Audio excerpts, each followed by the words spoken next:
Liam, 1-1 here against Monaghan United tonight.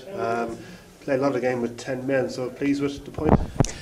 Look, we have to be in fairness to Monaghan. They worked hard. They didn't play too badly. I thought the first half an hour was a bit iffy for us. You know, we were finding it difficult to link it in.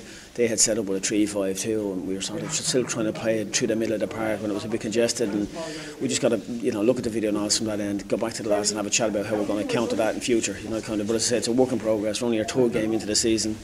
We're 7-9. We look forward to Bows next week. Second half performance looked like maybe dominated the game, so you must be pleased in that aspect. Yeah, well, the fitness levels were obviously good from that end. I mean, they did push on and try and win the game, as distinct from looking for a draw. Like the penalty save was a great save from his end, because he got a good hand on it, but normally with the pace of the ball Stephen hit, they normally go through your hand, but he got a good hand on it and he made a double save on that, and then there was another one from a header, and then we've hit the post. You need one of them. In fairness to Monaghan, they had one or two shots on Brendan as well, the kind of way. So, yeah, we're a little bit on edge from that end, but look, it is what it is. We're a work in progress, and we'll have to pick it up from there.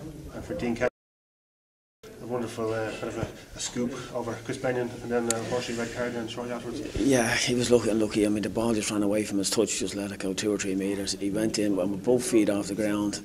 Referees are left in no sort of, it's a difficult one from their end of it, and I'm sure all the referees seen it, but he only went to block the ball. He didn't catch the player as such, the kind of way. So he just has to take match suspension because it wasn't malicious from that end. That's the third red card already this season. That's something you're...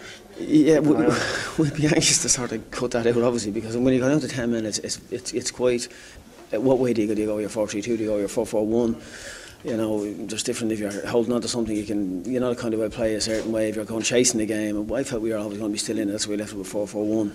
And we did get a few chances, bearing in mind the way the second half went. But I'd say we haven't thrown the baby out with the bathwater yet, and we're still moving along okay. Next weekend, first Dublin derby, away to Bows on Sunday. What look forward to? Yeah, we'll have 3 of them now coming up with Bows, Shells and Rovers. So we're looking forward to all 3 games, kind of way. That said, Bows are first part of the call next week. We'll see where we go. Richmond Park.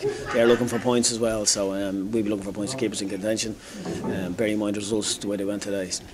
Game Sunday afternoon, so you have an extra day or two to prepare. Will you have another training session? We will have a couple of training sessions over that period of 9 days there as preparation. We've got to look at tonight and see what we could have done better. There was certainly in the first half an hour with 3 at the back for them. We've played with 3 up front. We should have been a bit more clever about how we were trying to play. We need to explain to the lads about how we're going to, if that should arise again, what we do. So, but we'll make sure we use the 2 days, from a tactical point of view and from a fitness end of things.